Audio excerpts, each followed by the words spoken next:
Selamat datang Pak Sekjen. Terima kasih. Sekjen Lembaga Perlindungan Saksi dan Korban. Sudah 6 tahun Pak jadi Sekjen? Jalan 6 tahun. Jalan 6 tahun. Pak Nur ini dulu, bahkan sampai sekarang ya Pak, masih pegawai MK ya Pak? Masih pegawai MK dan sekarang mengabdi di LPSK sebagai Sekjen. Ini menarik Pak. Terima kasih sudah datang di Supremasi Pak, supaya presisi memahami konstitusi. Sepakat ya Pak? Sepakat. Baik Pak Sekjen, banyak hal yang menarik saya kira yang bisa kita kulik hari ini dengan Pak Nur, Pak Dr. Insinyur Nur Sidarta, MH, MBA. Wah, lengkap ini. Sebagai Sekjen LPSK, saya kira kita pernah cerita-cerita ya Pak ya. Ada banyak hal yang saya tertarik terkait dengan perlindungan saksi dan korban, dan saya kira ini menjadi literasi yang menarik. Pak Sekjen, apa yang kira-kira mendorong Pak Sekjen itu kemudian bersedia menjadi Sekjen LPSK? Apa yang menarik Pak kira-kira Pak? Baik, terima kasih Mas Fajar. Ini pertanyaan ini ada yang jawabannya simpel dan ada jawabannya complicated. Silakan. Kalau jawaban simpel ya memang saya pindah ke LPSK memang ada opportunity untuk menaikkan eselon ring saya dari eselon 2 menjadi eselon 1. Oke, siap. Saya udah 10 tahun di Mahkamah Konstitusi, otomatis saya harus mencari jalan karir saya. Gitu. Tapi di lain itu, ini saya temukan pada waktu saya sudah masuk di LPSK. Jadi Lembaga Perlindungan Saksi Korban itu sebetulnya kan dalam konteks hukum pidana, selama ini kita ada KUHP, ada KUHAP, ini perhatian terhadap proses hukum, mulai dari penyidikan sampai persidangan sampai putusan, itu adalah diorientasikan kepada pelaku, ya kan? Iya. Dia yang disidik, dilidik, ya kan? Kemudian dimasuk ke persidangan, itu adalah pelaku. Saksi dalam hal ini itu masih bagian dari pelengkap penderita. Iya. Nah, tapi kita tahu bahwa dengan perkembangan dunia hukum pidana yang sudah semakin maju, saksi ini menjadi kunci. Karena sebagai alat bukti dalam hukum pidana itu, misalnya ada 2 alat bukti misalnya, saksi ini menjadi salah satu potensi penting. Iya. Nah, di lain pihak, perlindungan terhadap saksi ini karena masih diabaikan pada waktu itu ya, sebelum adanya LPSK, terjadi reformasi. Nah, LPSK ini merupakan anak bungsu sebelum adanya Komisi Disabilitas. Oke. Jadi LPSK ini adalah setelah ada lembaga-lembaga yang lahir berdasarkan reformasi, termasuk Mahkamah Konstitusi, Komisi Yudisial misalnya, ada DPD juga. Nah, LPSK ini lembaga non-struktural, jadi bukan lembaga yang diberikan kewenangan oleh konstitusi, tapi kita ada undang-undang untuk berdiri, dan tugasnya adalah untuk pertama adalah perlindungan saksi. Tahun berapa Pak? Itu kita undang-undangnya itu undang-undang nomor undang-undang nomor 13 tahun 2006. Iya.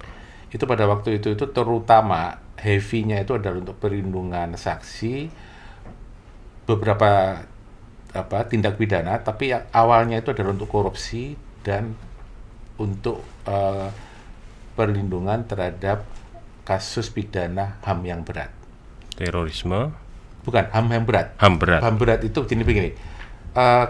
Pertama korupsi, kita tahu bahwa reformasi itu adalah memerangi KKN ya. Iya. Korupsi, kolusi, nepotisme. Nah, ini korupsi ini menjadi bagian utama untuk saksi-saksi kasus korupsi. Iya. Untuk kejahatan pelanggaran HAM yang berat itu adalah PR. PR dari negara bahwa banyak kasus-kasus pelanggaran HAM berat masa lalu yang itu belum pernah selesai. Iya.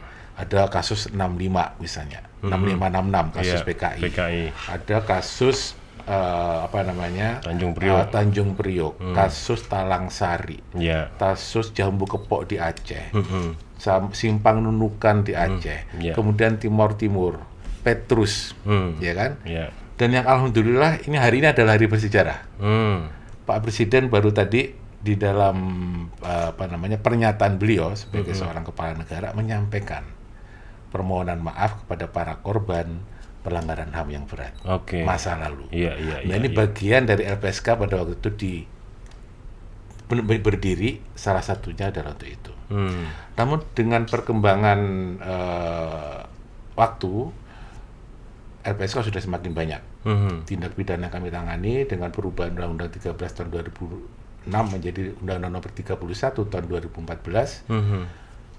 LPSK menambah kewenangannya, tindak pidana maupun Menambah atau ditambahi atau iya, berdasarkan apa? berdasarkan undang-undang itu otomatis kita menambah jenis tindak pidana dan jenis kewenangan. Iya.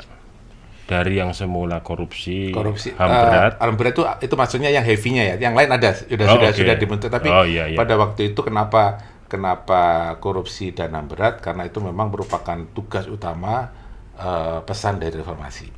Iya. Oke. Nah, kemudian tapi sebetulnya kalau kita mau melihat tindak pidana prioritas LPSK itu ada lebih dari itu. Selain pelanggaran HAM yang berat, ada korupsi. Korupsi itu termasuk TPPU ya, tindak pidana pencucian uang, karena biasanya ini saling berkaitan. Betul. Kemudian TPPO, tindak pidana perdagangan orang, terorisme, kemudian penyiksaan. Penyiksaan itu adalah penyiksaan yang dilakukan oleh oknum biasanya, oknum aparat. Bisa TNI, bisa Polri, bisa Lapas, ya kan.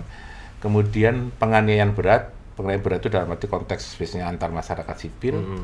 Dan kemudian juga yang sekarang lagi marak itu adalah kekerasan seksual terhadap perempuan dan anak. Ini yang sekarang adanya Undang-Undang 12 tahun 2022, ini heavy pekerjaan berat dari LPSK itu menjadi lebih lagi. Nanti akan saya ceritakan. Pak, 6 tahun menjadi sekjen ya. Awal-awal masuk ke LPSK, kira-kira apa yang Bapak bayangkan saya jadi sekjen LPSK sekarang dalam kondisi yang saya nggak tahu pada saat itu seperti apa. Kira-kira apa motivasi Bapak atau bayangan Bapak, Pak Nur itu ya, LPSK mau saya bawa kemana kira-kira secara kesekjenan gitu kan? Ya, baik, terima kasih Mas Fajar. Saya mendapatkan kehormatan bahwa saya masuk LPSK, saya ternyata menjadi sekjen pertama. Sekjen pertama. Sebelumnya itu sekretaris. Namanya sekretaris ya Pak? Itu levelnya eselon 2. Oh iya. Ya. Dan saya masuk itu juga merupakan amanat dari Undang-Undang Nomor 31 tahun 2014 bahwa untuk mendukung lembaga ini diperlukan kesekjenan. Namanya baru Sekretariat Jenderal. Sekretariat Jenderal. Kalau tadinya masih sekretariat. Ya, jadi saya mendapat kehormatan. 2014 itu Pak ya? Itu undang-undangnya nomor 2000 tahun 2014, tapi sekjennya baru terpilih tahun 2017. Itu memerlukan waktu 3 tahun itu masih tahun. Sekretaris. Bahkan kalau kita mau kembali ke belakang, Undang-Undang Nomor 6 tahun 2006 itu LPSK baru berdiri tahun 2008. 13 Agustus 2008. Jadi membutuhkan waktu 2 tahun. Bukan perkara mudah bagi lembaga penasihat narkoba, lembaga penasihat narkoba, karena pertama lembaga ini adalah lembaga non struktural. Lembaga non struktural itu adalah lembaga-lembaga negara independen yang kewenangannya diberikan oleh undang-undang. Contohnya KPK, kemudian Komnas HAM, KPU, Bawaslu. Constitutional importance. Ya, betul seperti itu. Nah, cirinya biasanya kolektif kolegial kepemimpinannya. Nah, apa yang pertanyaan ini saya kata ada pertanyaan Mas Fajar tadi. Pada waktu saya masuk di sana itu ada sesuatu hal yang saya lihat. Pertama saya baca undang-undangnya. Saya berpikir undang-undang ini dahsyat sekali. Kenapa saya bilang dahsyat? Undang-undang ini LPSK mempunyai kewenangan yang demikian banyak. Tugas yang diberikan pada LPSK itu demikian banyak.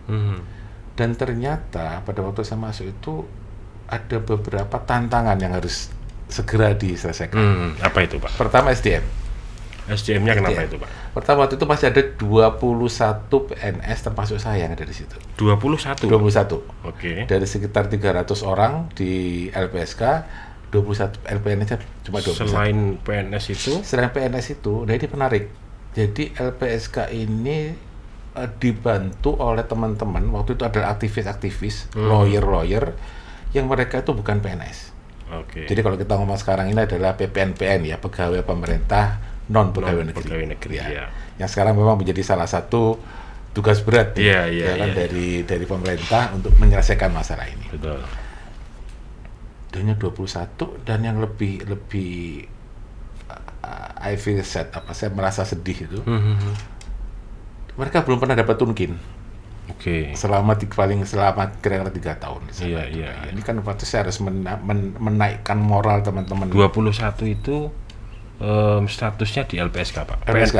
PNS LPSK. PNS LPSK. Betul. Bukan bantuan-bantuan gitu, bukan? Ya? Tapi statusnya tidak ada satupun yang benar-benar PNS yang LPSK. lahir di LPSK. LPSK. Iya. Jadi waktu itu satker kami adalah satker dari Sekretariat Negara. Jadi rekrutmennya status pegawainya adalah pegawai Sekretariat Negara, tapi yang diperuntukkan untuk satker LPSK. Iya. Nah, itu belum, itu belum. Jadi saya sampai 2017 saya masuk itu belum. Kami sangat depend on anggaran terhadap Setnek. Ya, bahkan mohon maaf nih, anggaran kami misalnya sudah trilateral antara Setnek, Kemenkyu dan Bappenas sudah ditentukan, termasuk para satkernya. Yeah. Pada waktu sudah menjadi anggarannya Setnek, anggaran kami dikurangi. Nah, itu berulang every year, tiap tahun. Sebelum Pak Nur datang atau Setelah saya datang juga. setelah juga sama.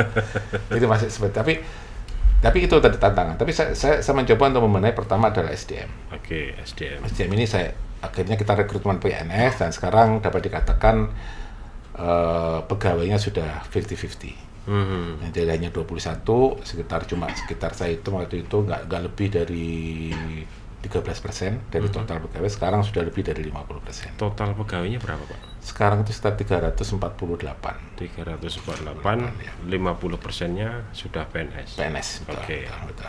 Itu tantangan pertama terkait SDM. Ya. Yang kedua masalah anggaran. Oke. Anggaran ini juga menjadi hal yang menyedihkan waktu awal-awal saya masuk di LPSK. Bahkan tahun 2020 itu dapat dikatakan anggaran LPSK itu hanya cukup untuk sampai dengan bulan April. Anggaran kami cuma 56 miliar. Setelah April nggap punya uang gitu, Pak? Sudah nggak punya uang. Jadi setelah April kami dapat 56 miliar dan ternyata 48-nya itu untuk pembayaran pegawai. Gaji. Untuk gaji dan lain-lain. Yeah. Jadi nggak mungkin kami bisa bertahan. Tapi Tuhan itu Maha Adil. Iya. Ada COVID. Ada berkahnya juga berarti buat LPSK. Nah, tiba-tiba ada COVID tahun 2020 sehingga kami tetap mau nggak mau kami harus mengerem permohonan, dan orang datang ke LPSK juga sudah sangat berkurang. Paling tidak selama 6 bulan COVID itu kami sangat berkurang. Loh, tapi yang sebelumnya kan masih ada. Masih ada, yang carry over ada, tapi kan biasanya udah selesai. Kalau sudah inkrah biasanya sudah lepas dari Oke, iya. Nah, itu yang tantangan. Apa yang dilakukan Pak Sekjen terkait dengan anggaran yang seperti itu tadi? Kami blessing sebetulnya, ya. Ya saya nggak bisa ngomong bahwa ini adalah usaha saya. Saya membantu teman-teman yang luar biasa dari teman-teman LPSK. Saya juga didukung oleh pimpinan. Saya diberikan kepercayaan untuk manuver lah, dalam arti positif ya, bukan manuver yang negatif ya. Saya menjalin komunikasi dengan teman-teman di Kementerian Keuangan, Bappenas, dan alhamdulillah kami waktu itu dapat ABT. Jadi bahkan mulai saya masuk pun bulan Mei di tahun 2017, sejak tahun 2017 sampai tahun 2022 kemarin belum pernah tidak dapat ABT. Jadi selalu dapat ABT. Karena anggaran kami belum pernah proporsional cukup. Kemudian tahun 2021 LPSK memutuskan untuk keluar dari Satker Setnek. Jadi kami per tahun 2021 itu setelah ada proses sebelumnya, kita menjadi Satker Mandiri, menjadi bagian anggaran mandiri. Baru 2021. 2021. Ya. Oke. Tapi alhamdulillah 2021 kita dapat WTP langsung. Iya. Dan target kami sekarang adalah untuk akselerasi untuk lebih. Tapi kantor sudah sendiri, Pak ya? Nah, alhamdulillah kami salah satu kelebihannya dibandingkan misalnya Komnas HAM, Ombudsman, itu kami kantornya sudah milik sendiri. Sudah milik sendiri. Walaupun di ring 7 ya, bukan ring 1 tapi ya. baru kan, Pak? Baru bangun kan? Dari 2016, satu tahun sebelum saya masuk. Iya. Saya pernah datang kan, Pak. Iya. Waktu Pak Nur pelantikan itu. Ya. Dan anggaran kami juga sudah sangat lebih profesional sekarang. Oke. Ya, anggaran kami sudah, bahkan tahun ini kami sudah 228 miliar. Luar biasa. Ya kita beruntung lah, ya. Sebetulnya kemudian untuk apa pos anggaran terbesar itu dalam konteks pelaksanaan tupoksi LPSK dalam melindungi saksi dan korban. Apa Pak sebetulnya anggaran yang dibutuhkan untuk itu? Perlindungan saksi itu berbiaya mahal, Mas. Oke. Ya, jadi kita bayangkan aja perbandingan. Perbandingan antara lapas, perlindungan lembaga pemasyarakatan dengan perlindungan saksi itu sesuatu yang berbeda. Maksudnya bertolak belakang. Kalau lapas itu adalah mencegah orang keluar dari dalam keluar. Jadi skupnya lebih kecil ya, dari sesuatu yang lebih kecil untuk keluar ke tempat yang lebih luas. Luas ya. Kalau perlindungan saksi itu adalah mencegah orang luar masuk ke dalam. Oke. Jadi dari konteks itu aja kita udah paham kan bahwa iya. effort yang dibutuhkan itu adalah ekstra. Contoh perlindungan Baradae misalnya seperti itu. Iya. Kami melakukan biayanya cukup besar. Seorang GC yang biasanya normalnya harusnya itu kami lindungi sendiri di tempat kami, biasanya kami sebut dengan safe house ya atau rumah aman gitu. Tapi sekarang GC ini sudah berada di rutannya Bareskrim. Kami harus menjagain orang yang sudah ada di dalam tahanan. Kelihatannya simpel kan, tinggal tidur aja selesai katanya, ya kan? Tapi enggak, kami siapkan seluruh makanan, minuman, tempat ibadah, semuanya itu aspek dari A sampai Z harus kami penuhin dari hanya satu orang ini. LPSK yang minta. LPSK yang melakukan. Lihat si Bareskrimnya hanya menyediakan tempat itu. Tempatnya tempat saja. itu aja. Oke. Jadi banyak orang tahanan yang cuma dikasih makan minum dari polisi, tapi khusus yang saksi ini sama kamu yang membiayai. Oh gitu ya. Kamu yang menyiapkan. Kami shift 8 jam sekali. Orang yang menjagain itu. Kami ada 4 orang setiap kali shift itu. 3 dari bersenjata dan yang satu case manager. Nah, sejak kapan Pak seseorang itu kemudian diputuskan atau ditetapkan mendapatkan perlindungan LPSK? Sebelum masuk di sana kita harus tahu dulu bagaimana cara menjadi terlindung LPSK. Oh iya. Terlindung LPSK itu sifatnya voluntary ya. Jadi sukarela. Pertama, kita tidak boleh memaksa orang untuk menjadi terlindung LPSK. Oke. Ya. Ada orang yang nggak mau dilindungi. Ada banyak. Apalagi setelah tahu atau mereka setelah merasakan tinggal di rumah aman, mereka tuh merasa seperti di penjara. Mereka merasa saya nggak mau deh. Setelah dilindungi, betul. Mereka kemudian nggak mau. Saya nggak tahan saya di sini terus terang. Okay. Akhirnya, tapi tetap mereka kita lindungi. Jadi saya jelaskan dulu. Jadi permohonan perlindungan itu bisa langsung dari yang bersangkutan. Orang datang atau dari lawyernya, ya kan, atau dari aparat penegak hukum. Jadi kita tahu aparat penegak hukum, baik itu polisi maupun jaksa, mereka itu kan tidak ada anggaran khusus sebetulnya untuk mendapatkan perlindungan. Memberikan anggaran untuk mendatangkan saksi kan tinggal memakai surat aja, tahun datang sebagai saksi. Tapi bagaimana dengan kasus-kasus yang saksinya itu terancam bahaya? Ini harus dilindungi orang-orang ini. Iya, iya. Sudah banyak cerita di luar negeri ya, kasus-kasus narkotika misalnya. Ya kan, kita tahu, saya beberapa bulan yang lalu, bulan Desember kemarin, saya baru pulang dari Kolombia dan Meksiko. Saya belajar bagaimana cara perlindungan di sana, yang tingkat suksesnya itu hanya sekitar 56%. Apa itu suksesnya, ukurannya?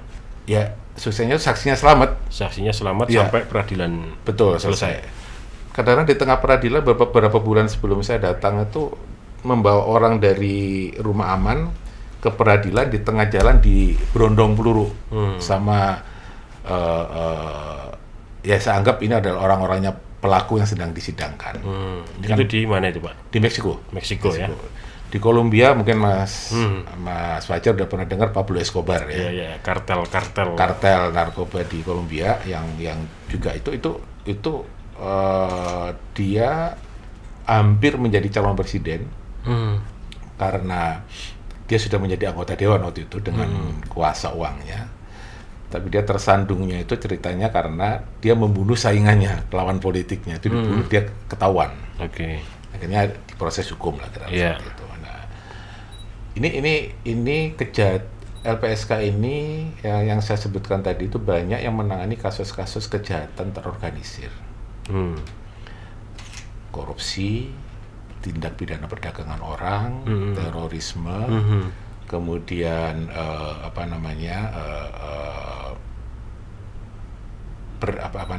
pencucian uang, ya kan? PPU. Narkotika.